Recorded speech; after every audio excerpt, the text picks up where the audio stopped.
23/11/25. പ്രഭാതമുരളി അവ്യക്ത ബാബ്ദാദ റിവൈസ് 31/12/2007 മധുബൻ. നവവർഷത്തിൽ അഖണ്ഡ മഹാദാനി, അഖണ്ഡ നിർവിഘ്നവും അഖണ്ഡ യോഗിയും സദാ സഫലതാമൂർത്തിയും ആകണം. ഇന്ന് ബാബ്ദാദ തൻ്റെ മുന്നിൽ ഡബിൾ സഭയെ കണ്ടുകൊണ്ടിരിക്കുകയാണ്. ഒന്ന്, സാകാരത്തിൽ മുന്നിൽ ഇരിക്കുകയാണ്. 2, ദൂരെ ഇരിക്കുമ്പോഴും ഹൃദയത്തിൻ്റെ സമീപത്ത് കാണപ്പെട്ടുകൊണ്ടിരിക്കുന്നു. 2 സഭകളിലെയും ശ്രേഷ്ഠ ആത്മാക്കളുടെ മസ്തകത്തിൽ ആത്മദീപം തിളങ്ങിക്കൊണ്ടിരിക്കുകയാണ്. എത്ര സുന്ദരമായ തിളങ്ങുന്ന ദൃശ്യമാണ്! ഇത്രയും പേരേവരും ഒരു സങ്കല്പത്തിൽ ഏകരസസ്ഥിതിയിൽ സ്ഥിതി ചെയ്ത് പരമാത്മാവിൻ്റെ സ്നേഹത്തിൽ ലൗലീനമായി ഏകാഗ്ര ബുദ്ധിയോടെ സ്നേഹത്തിൽ അലിഞ്ഞിരിക്കുന്നത് എത്ര പ്രിയങ്കരമായി തോന്നുകയാണ്! നിങ്ങളെല്ലാവരും ഇന്ന് വിശേഷിച്ച് നവവർഷം ആഘോഷിക്കുന്നതിന് വേണ്ടി എത്തിച്ചേർന്നിരിക്കുകയാണ്. ബാബ്ദാദയും എല്ലാ കുട്ടികളുടെയും ഉന്മേഷവും ഉത്സാഹവും കണ്ട് തിളങ്ങുന്ന ആത്മദീപത്തെ കണ്ട് ഹർഷിതമാവുകയാണ്. ഇന്നത്തെ ദിവസം സംഗമത്തിൻ്റെ ദിവസമാണ്. ഒരു വർഷത്തിൻ്റെ പഴയതിൻ്റെ വിടവാങ്ങലും നവവർഷത്തിൻ്റെ ആശംസകളും ഉണ്ടാകുവാൻ പോകുന്നു. നവവർഷം എന്നാൽ പുതിയ ഉന്മേഷവും ഉത്സാഹവും സ്വപരിവർത്തനത്തിൻ്റെ ഉന്മേഷം ഉണ്ട്. സർവപ്രാപ്തികളും സ്വയം തന്നിൽ പ്രാപ്തമായിരിക്കുന്നത് കണ്ട് ഹൃദയത്തിൽ ഉത്സാഹം ഉണ്ട്. ലോകത്തുള്ളവരും ഈ ഉത്സവം ആഘോഷിക്കുന്നു. അവരെ സംബന്ധിച്ച് ഒരു ദിവസത്തിൻ്റെ ഉത്സവമാണ്. ലക്കിയും ലൗലിയുമായ നിങ്ങൾ കുട്ടികളെ സംബന്ധിച്ച് സംഗമയുഗത്തിലെ ഓരോ ദിവസവും ഉത്സവമാണ്. കാരണം സന്തോഷത്തിൻ്റെ ഉത്സാഹം ഉണ്ട്. ലോകത്തുള്ളവരാണെങ്കിൽ അണഞ്ഞിരിക്കുന്ന ദീപത്തെ ജ്വലിപ്പിച്ച് വർഷം ആഘോഷിക്കുന്നു. ബാബ്ദാദ ഇത്രയും മുഴുവൻ 4 ഭാഗത്തും ജ്വലിച്ചിരിക്കുന്ന ദീപങ്ങളോടൊപ്പം നവവർഷത്തിൻ്റെ ഉത്സവം ആഘോഷിക്കുവാൻ വന്നിരിക്കുകയാണ്. ഇവരാണെങ്കിൽ ആചാരരീതികൾ ആഘോഷിക്കുന്നതിനായി നിമിത്തമാത്രമായി ചെയ്യുന്നു. എന്നാൽ നിങ്ങളേവരും ജ്വലിക്കുന്ന ദീപങ്ങളാണ്. തൻ്റെ തിളങ്ങുന്ന ദീപം കാണപ്പെടുന്നുണ്ടല്ലോ, അത് അവിനാശി ദീപമാണ്. അപ്പോൾ നവവർഷത്തിൽ ഓരോരുത്തരും ഹൃദയത്തിൽ സ്വയം പ്രതിയും വിശ്വത്തിലെ ആത്മാക്കളെ പ്രതിയും ഏതെങ്കിലും പുതിയ പ്ലാൻ തയ്യാറാക്കിയോ? 12 മണിക്ക് ശേഷം നവവർഷം ആരംഭിക്കും. അപ്പോൾ ഈ വർഷത്തെ വിശേഷിച്ച് ഏത് രൂപത്തിൽ ആഘോഷിക്കും? ഏതുപോലെ പഴയ വർഷം വിടവാങ്ങും. അപ്പോൾ നിങ്ങളേവരും പഴയ സങ്കല്പവും പഴയ സംസ്കാരവും അവയ്ക്ക് വിട നൽകുന്നതിനുള്ള സങ്കല്പം എടുത്തുവോ? വർഷത്തോടൊപ്പം പഴയതിനോട് താങ്കളും വിട പറയുകയും പുതിയ ഉന്മേഷത്തിൻ്റെയും ഉത്സാഹത്തിൻ്റെയും സങ്കല്പങ്ങളെ പ്രാക്ടിക്കലിൽ കൊണ്ടുവരികയും ചെയ്യുമല്ലോ. അപ്പോൾ ചിന്തിക്കൂ, സ്വയം തന്നിൽ എന്ത് നവീനത കൊണ്ടുവരും? ഏതൊരു പുതിയ ഉന്മേഷത്തിൻ്റെ ഉത്സാഹത്തിൻ്റെ അലകൾ വ്യാപിപ്പിക്കും? ഏതൊരു വിശേഷ സങ്കല്പത്തിൻ്റെ വൈബ്രേഷൻ വ്യാപിപ്പിക്കും? ചിന്തിച്ചുവോ? കാരണം നിങ്ങളെല്ലാ ബ്രാഹ്മണരും മുഴുവൻ വിശ്വത്തിലെ ആത്മാക്കൾക്ക് വേണ്ടി പരിവർത്തനത്തിന് നിമിത്തമായ ആത്മാക്കളാണ്. വിശ്വത്തിൻ്റെ ഫൗണ്ടേഷനാണ്, പൂർവികരാണ്, പൂജ്യരാണ്. അപ്പോൾ ഈ വർഷം തൻ്റെ ശ്രേഷ്ഠ വൃത്തിയിലൂടെ എന്ത് വൈബ്രേഷൻ വ്യാപിപ്പിക്കും? ഏതുപോലെ പ്രകൃതി 4 ഭാഗത്തും ചിലപ്പോൾ ചൂടിൻ്റെ, ചിലപ്പോൾ തണുപ്പിൻ്റെ, ചിലപ്പോൾ വസന്തകാലത്തിൻ്റെ വൈബ്രേഷൻ വ്യാപിപ്പിക്കുന്നു. അപ്പോൾ പ്രകൃതിയുടെ അധികാരിയും പ്രകൃതി ജീത്തുമായ താങ്കൾ ഏതൊരു വൈബ്രേഷൻ വ്യാപിപ്പിക്കും? അതിലൂടെ ആത്മാക്കൾക്ക് അല്പസമയത്തേക്ക് വേണ്ടിയെങ്കിലും സുഖത്തിൻ്റെയും സ്വസ്ഥതയുടെയും അനുഭവം ഉണ്ടാകണം. ഇതിനുവേണ്ടി ബാബ്ദാദ ഈ ഒരു സൂചന നൽകുകയാണ്.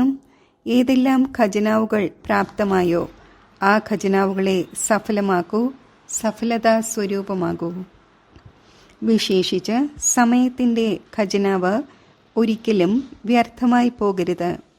വ്യർത്ഥത്തിൻ്റെ ഒരു സെക്കൻഡ് പോലും കാര്യത്തിൽ ഉപയോഗപ്പെടുത്തൂ. സമയത്തെ സഫലമാക്കൂ. ഓരോ ശ്വാസത്തെയും സഫലമാക്കൂ. ഓരോ സങ്കല്പത്തെയും സഫലമാക്കൂ. ഓരോ ശക്തിയെയും സഫലമാക്കൂ. ഓരോ ഗുണത്തെയും സഫലമാക്കൂ. ഇത് സഫലതാമൂർത്തി ആകുന്നതിനുള്ള വിശേഷ വർഷമായി ആഘോഷിക്കൂ. കാരണം സഫലത താങ്കളുടെ ജന്മസിദ്ധ അധികാരമാണ്. ആ അധികാരത്തെ തൻ്റെ കാര്യത്തിൽ വിനിയോഗിച്ച് സഫലതാമൂർത്തിയാകൂ. കാരണം ഇപ്പോഴുള്ള സഫലത താങ്കളുടെ അനേകം ജന്മം കൂടെ നിലനിൽക്കുന്ന ഒന്നാണ്. താങ്കളുടെ സമയത്തിൻ്റെ സഫലതയുടെ പ്രാപ്തിയായി പകുതി കൽപ്പം മുഴുവനും സഫലതയുടെ ഫലം പ്രാപ്തമാകും. ഇപ്പോഴത്തെ സമയത്തിൻ്റെ സഫലതയുടെ പ്രാപ്തി മുഴുവൻ സമയവും പ്രാപ്തമാകും. ശ്വാസത്തെ സഫലമാക്കുന്നതിലൂടെ ഭാവിയിലും നോക്കൂ. താങ്കളുടെ ശ്വാസത്തിൻ്റെ സഫലതയുടെ പരിണാമമായി ഭാവിയിൽ എല്ലാ ആത്മാക്കളും മുഴുവൻ സമയവും ആരോഗ്യത്തോടെയിരിക്കുന്നു. രോഗത്തിൻ്റെ പേരേയില്ല. ഡോക്ടേഴ്സിൻ്റെ ഡിപ്പാർട്ട്മെൻറ്റ് തന്നെയില്ല. കാരണം ഡോക്ടേഴ്സ് എന്തായി മാറും? രാജാവായി മാറുമല്ലോ, വിശ്വത്തിൻ്റെ അധികാരിയായി മാറും. എന്നാൽ ഈ സമയത്ത് താങ്കൾ ശ്വാസം സഫലമാക്കുന്നു. സർവ ആത്മാക്കൾക്കും ആരോഗ്യകരമായിരിക്കുന്നതിനുള്ള പ്രാപ്തി ലഭിക്കുന്നു. ഇതേപോലെ തന്നെ ജ്ഞാനത്തിൻ്റെ ഖജനാവ്, അതിൻ്റെ ഫലസ്വരൂപമായി സ്വർഗത്തിൽ താങ്കളുടെ സ്വന്തം രാജ്യത്തിൽ ഇത്രയും വിവേകശാലിയും ശക്തിശാലിയുമായി മാറുന്നു. അത് കാരണം അവിടെ ഏതെങ്കിലും മന്ത്രിയിൽ നിന്നും നിർദ്ദേശം സ്വീകരിക്കേണ്ട ആവശ്യകതയില്ല. സ്വയം തന്നെ വിവേകശാലിയും ശക്തിവാനും ആയിരിക്കും. ശക്തികളെ സഫലമാക്കുന്നു. അതിൻ്റെ പ്രാപ്തി അവിടെ എല്ലാ ശക്തികളും, വിശേഷിച്ച് ധർമ്മസത്തയും രാജ്യസത്തയും, രണ്ട് വിശേഷ ശക്തികളും സത്തകളും അവിടെ പ്രാപ്തമായിരിക്കും. ഗുണങ്ങളുടെ ഖജനാവ് സഫലമാക്കുന്നു. അപ്പോൾ അതിൻ്റെ പ്രാപ്തിയായ ദേവതാ പദത്തിൻ്റെ അർത്ഥം തന്നെ ദിവ്യ ഗുണധാരി എന്നാണ്. അതിനോടൊപ്പം ഇപ്പോൾ ലാസ്റ്റ് ജന്മത്തിൽ താങ്കളുടെ ജഡമൂർത്തിയെ പൂജിക്കുമ്പോൾ എന്ത് മഹിമയാണ് ചെയ്യുന്നത്? സർവഗുണ സമ്പന്നം. അപ്പോൾ ഈ സമയത്തെ സഫലതയുടെ പ്രാപ്തി സ്വതവേ തന്നെ പ്രാപ്തമാകുന്നു. അതിനാൽ ചെക്ക് ചെയ്യൂ. ഖജനാവുകൾ ലഭിച്ചു, ഖജനാവുകളാൽ സമ്പന്നമായി. എന്നാൽ സ്വയം പ്രതിയും വിശ്വത്തെ പ്രതിയും എത്രത്തോളം സഫലമാക്കി? പഴയ വർഷത്തിന് വിട പറയും. അപ്പോൾ പഴയ വർഷത്തിൽ ശേഖരിച്ച ഖജനാവുകൾ സഫലമാക്കിയോ? എത്രത്തോളമാക്കി? ഇത് ചെക്ക് ചെയ്യണം. വരാൻ പോകുന്ന വർഷത്തിലും ഈ ഖജനാവുകളെ വ്യർത്ഥത്തിന് പകരം സഫലമാക്കുക തന്നെ വേണം. ഒരു സെക്കൻഡ് പോലും, ഒരു ഖജനാവ് പോലും വ്യർത്ഥമായി പോകരുത്. മുൻപേ പറഞ്ഞിട്ടുണ്ട്, സംഗമത്തിലെ സമയത്തിൻ്റെ സെക്കൻഡല്ല, വർഷത്തിന് തുല്യമാണെന്ന്. ഒരു സെക്കൻഡോ ഒരു മിനിറ്റോ മാത്രമാണ് പോയത് എന്ന് മനസ്സിലാക്കരുത്. വ്യർത്ഥമായി പോകുന്നതിന് തന്നെയാണ് അലക്ഷ്യം എന്ന് പറയുന്നത്. നിങ്ങളേവരുടെയും ലക്ഷ്യമാണ് ബ്രഹ്മബാബയ്ക്ക് സമാനം സമ്പന്നവും സമ്പൂർണവുമാകണം എന്ന്.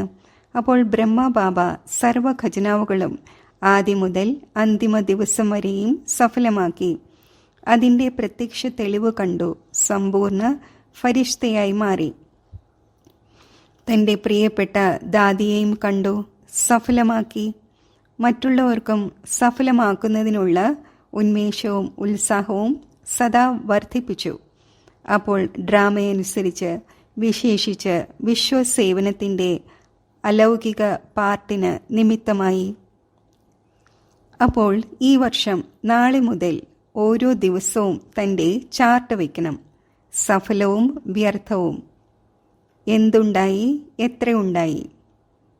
അമൃതവേളയിൽ തന്നെ ദൃഢസങ്കല്പം എടുക്കണം. സ്മൃതി സ്വരൂപമാകണം. സഫലത എൻ്റെ ജന്മസിദ്ധ അധികാരമാണ്. സഫലത എൻ്റെ കഴുത്തിലെ മാലയാണ്. സഫലതാ സ്വരൂപം തന്നെയാണ് സമാനമാവുക എന്നത്. ബ്രഹ്മബാബയോട് സ്നേഹമുണ്ടല്ലോ. അപ്പോൾ ബ്രഹ്മബാബയ്ക്ക് ഏറ്റവും കൂടുതൽ സ്നേഹം ഏതിനോടായിരുന്നു? അറിയുന്നുണ്ടല്ലോ. ഏതിനോടാണ് സ്നേഹമുണ്ടായിരുന്നത്? മുരളിയോട്. ലാസ്റ്റ് ദിവസം പോലും മുരളിയുടെ പാഠം മിസ് ചെയ്തില്ല. സമാനമാകുന്നതിൽ ഇത് ചെക്ക് ചെയ്യണം. ബ്രഹ്മബാബയ്ക്ക് ഏതിനോടാണോ സ്നേഹം ഉണ്ടായിരുന്നത്? ബ്രഹ്മബാബയോടുള്ള സ്നേഹത്തിൻ്റെ തെളിവാണ്.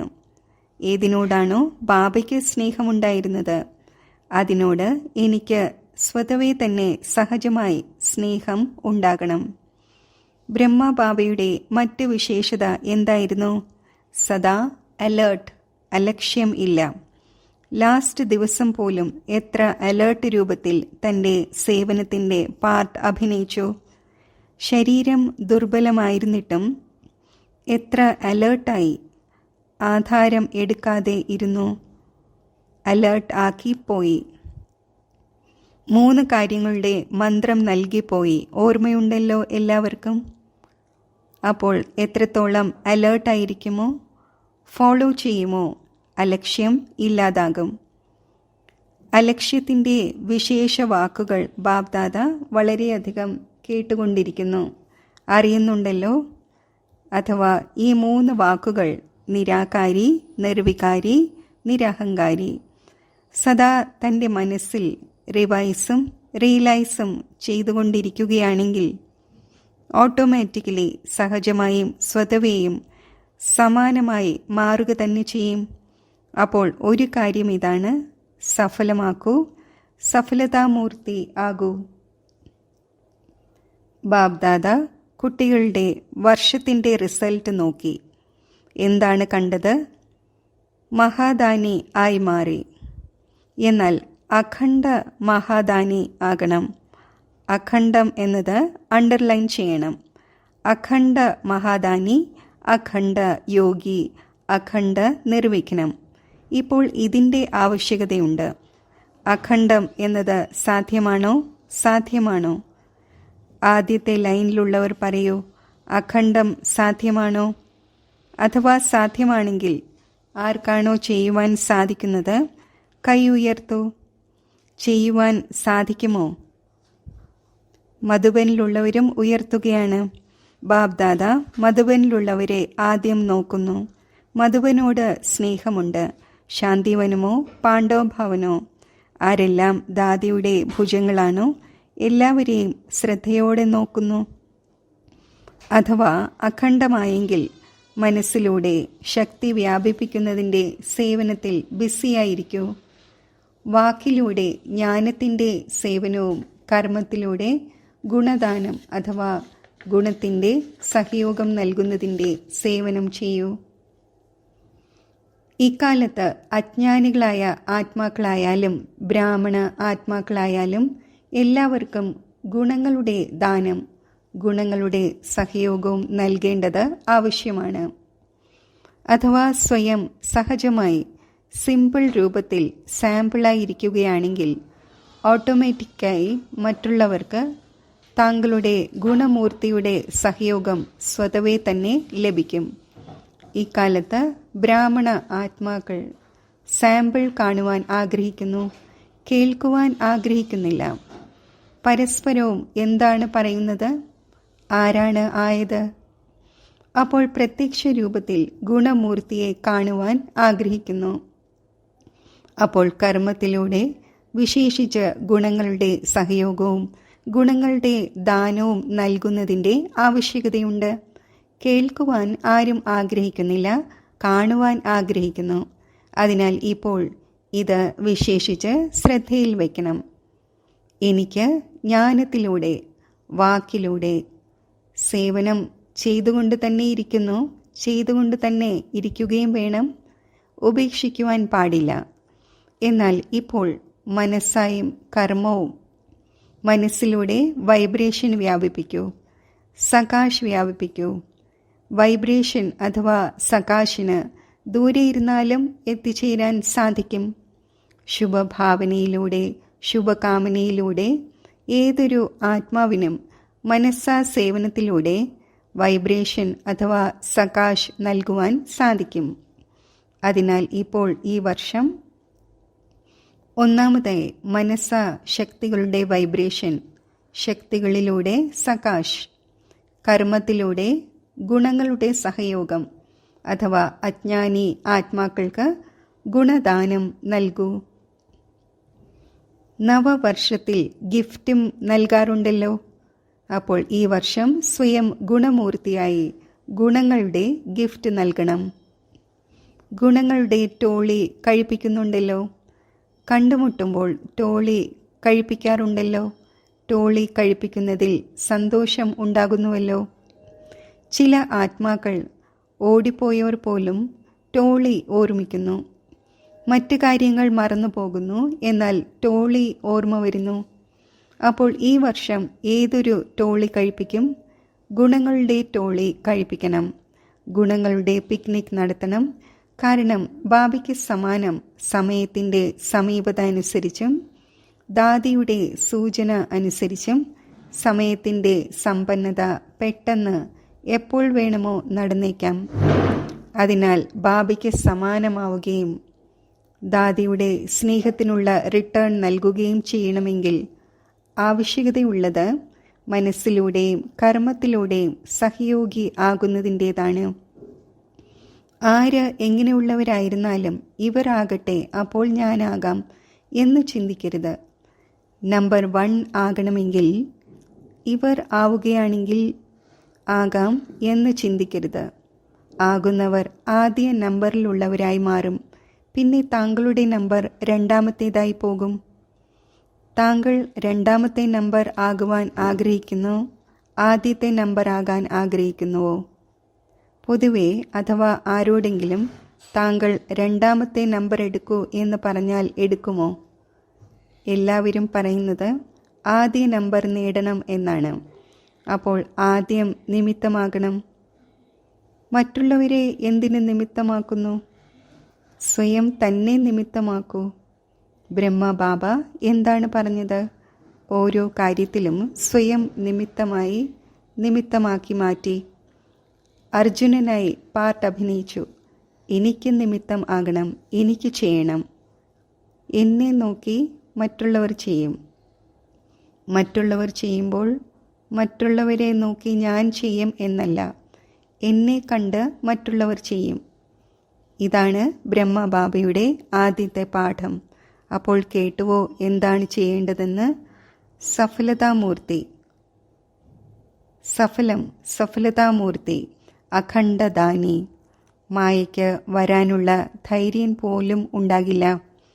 എപ്പോഴാണോ അഖണ്ഡ മഹാദാനിയാകുന്നത്, നിരന്തര സേവാധാരി ആയിരിക്കുന്നത്, ബിസി ആയിരിക്കുന്നത്, മനസ്സും ബുദ്ധിയും സേവാധാരി ആയിരിക്കുമെങ്കിൽ മായ എവിടെ വരും? അതിനാൽ ഇപ്പോൾ ഈ വർഷം എന്താകണം? സദാ ഒരു ശബ്ദം സർവരുടെയും ഹൃദയത്തിൽ നിന്നും വരണം. ഇതാണ് ബാബ് ദാദ ആഗ്രഹിക്കുന്നത്. അതെന്താണ്? No problem, complete. പ്രോബ്ലം അല്ല, എന്നാൽ കംപ്ലീറ്റ് ആവുക തന്നെ വേണം. ദൃഢനിശ്ചയ ബുദ്ധിയും വിജയമാലയിലെ സമീപത്തെ മണിയും ആവുക തന്നെ വേണം. ശരിയാണല്ലോ? ആകണമല്ലോ? മധുബനിലുള്ളവർ ആകണമോ? No complaint, no compliance. ധൈര്യം വയ്ക്കുന്നവർ കൈ ഉയർത്തു. No problem. ആഹാ, ആശംസകൾ, ആശംസകൾ, ആശംസകൾ. നോക്കൂ, നിശ്ചയത്തിൻ്റെ പ്രത്യക്ഷ തെളിവാണ് ആത്മീയ ലഹരി. അഥവാ ആത്മീയ ലഹരി ഇല്ലെങ്കിൽ നിശ്ചയവും ഇല്ല. ഫുൾ നിശ്ചയം ഇല്ല, കുറച്ചൊക്കെ ഉണ്ട്. അപ്പോൾ ലഹരി വയ്ക്കൂ. വലിയ കാര്യമാണോ?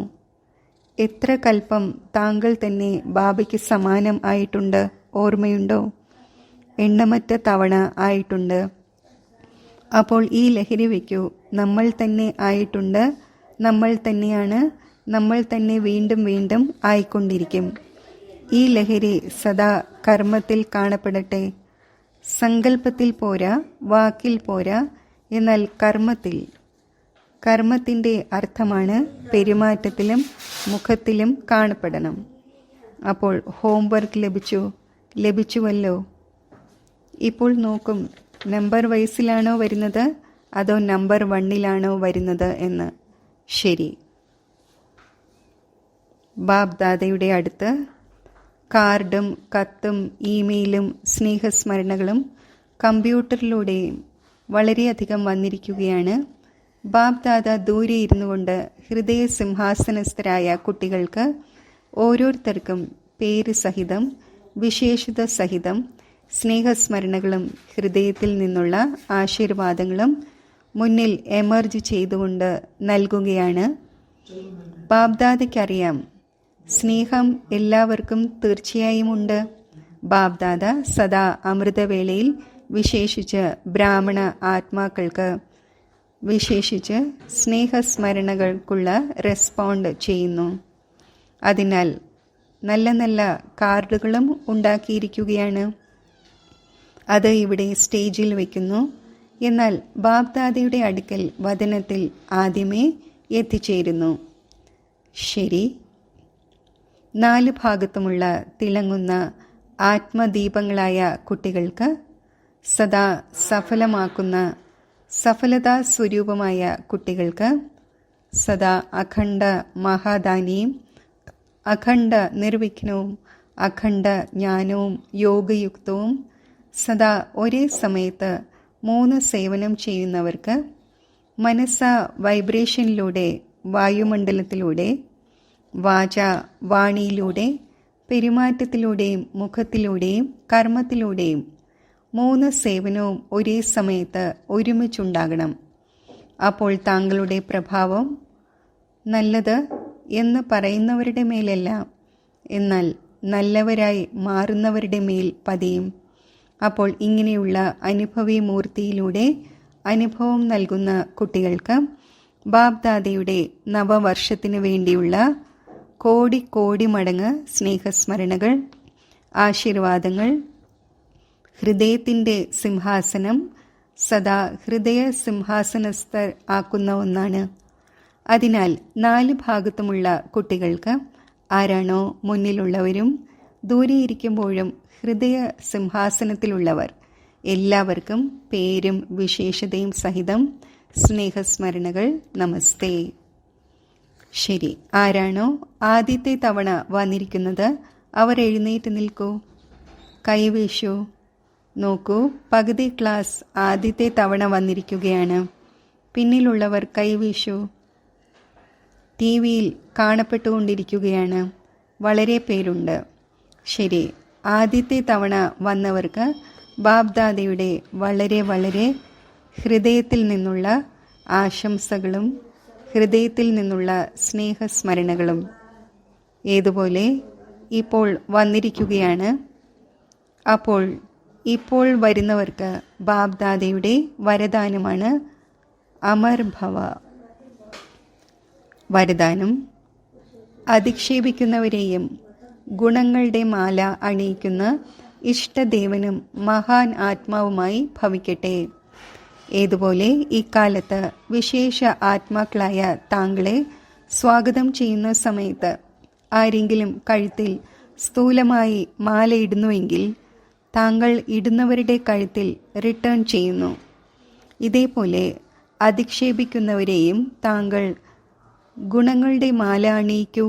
അപ്പോൾ അവർ സ്വതവേ തന്നെ താങ്കൾക്ക് ഗുണങ്ങളുടെ മാല റിട്ടേൺ ചെയ്യും. കാരണം അധിക്ഷേപിക്കുന്നവരെ ഗുണങ്ങളുടെ മാല അണിയിക്കുക എന്നാൽ ജന്മജന്മങ്ങളിലേക്ക് ഭക്തരായി നിശ്ചയിക്കുക എന്നാണ്. ഈ നൽകുന്നത് തന്നെയാണ് അനേകം തവണ നേടുന്നതായി മാറുന്നത്. ഈ വിശേഷത ഇഷ്ടദേവനും മഹാൻ ആത്മാവും ആക്കി മാറ്റുന്നു. സ്ലോഗൻ: തൻ്റെ മനസ്സാവൃത്തി സദാ നല്ലതും പവർഫുള്ളുമാക്കൂ. അപ്പോൾ മോശമായതും നല്ലതായി മാറും. അവ്യക്ത സൂചന: അശരീരിയുടെയും വിദേഹീസ്ഥിതിയുടെയും അഭ്യാസം വർദ്ധിപ്പിക്കൂ. 4 ഭാഗത്തും എത്ര തന്നെ കാര്യങ്ങളുടെ വലിവുകൾ ഉണ്ടായാലും, ബുദ്ധി സേവനത്തിൻ്റെ കാര്യത്തിൽ ബിസി ആയിരുന്നാലും, ഇങ്ങനെയുള്ള സമയത്ത് അശരീരി ആകുന്നതിൻ്റെ അഭ്യാസം ചെയ്തു നോക്കൂ. യഥാർത്ഥ സേവനത്തിന് ഒരിക്കലും ബന്ധനമുണ്ടാകില്ല. കാരണം യോഗയുക്തവും യുക്തിയുക്തവുമായ സേവാധാരി സദാ സേവനം ചെയ്യുമ്പോഴും ഉപരാമം ആയിരിക്കും. സേവനം കൂടുതലാണ്, അതിനാൽ അശരീരിയാകാൻ സാധിക്കില്ല എന്നാകരുത്. ഓർമ്മ വയ്ക്കൂ, എൻ്റെ സേവനം അല്ല, ബാബയാണ് നൽകിയത്. അപ്പോൾ നിർബന്ധനം ആയിരിക്കും.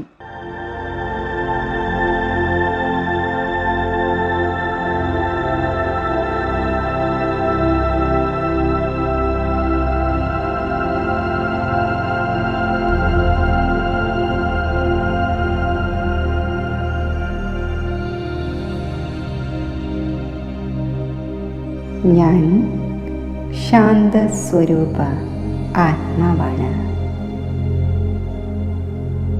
ശാന്തത എൻ്റെ നൈസർഗിക ഗുണമാണ്.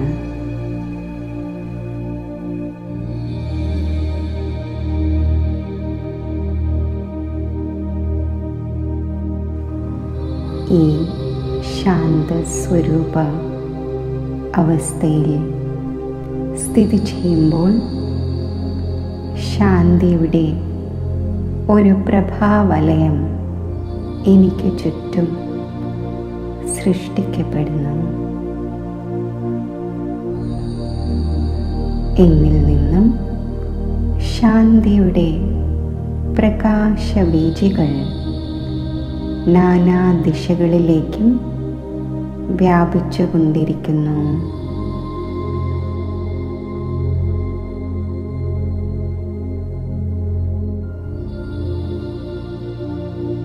ശാന്തിയുടെ അഗാധ തലങ്ങളിൽ എത്തിച്ചേരവേ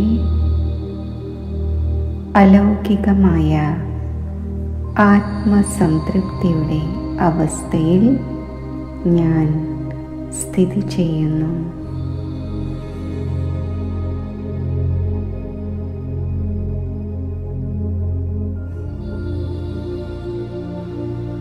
ആത്മാനുഭൂതിയുടെ ആഴങ്ങളിൽ സ്ഥിതി ചെയ്യുമ്പോൾ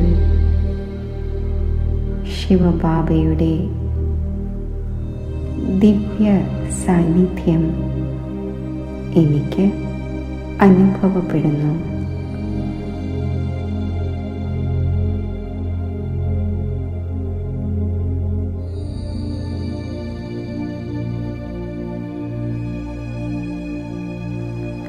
ജ്ഞാന സൂര്യനായ ശിവബാബയിൽ നിന്നും ദിവ്യ പ്രകാശകിരണങ്ങൾ ദിവ്യ ബുദ്ധിയിലൂടെ ഞാൻ ഗ്രഹിക്കുന്നു.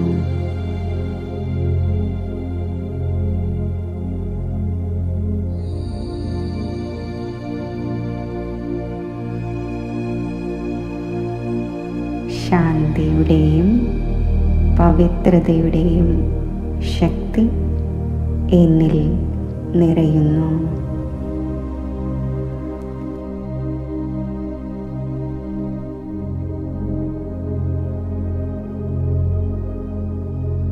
ശാന്തിയുടെയും പവിത്രതയുടെയും ഈ ദിവ്യപ്രകാശം സ്വീകരിച്ച് ഞാൻ വിശ്വത്തിലെ ആത്മാക്കൾക്ക് ദാനം ചെയ്യുന്നു.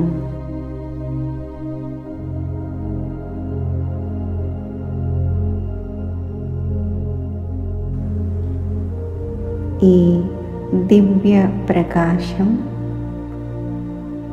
സമസ്ത വിശ്വത്തിലെ ആത്മാക്കളെയും സ്പർശിക്കുമ്പോൾ അവരും ശാന്ത സ്വരൂപ അവസ്ഥയിൽ സ്ഥിരത കൈവരിക്കുന്നു.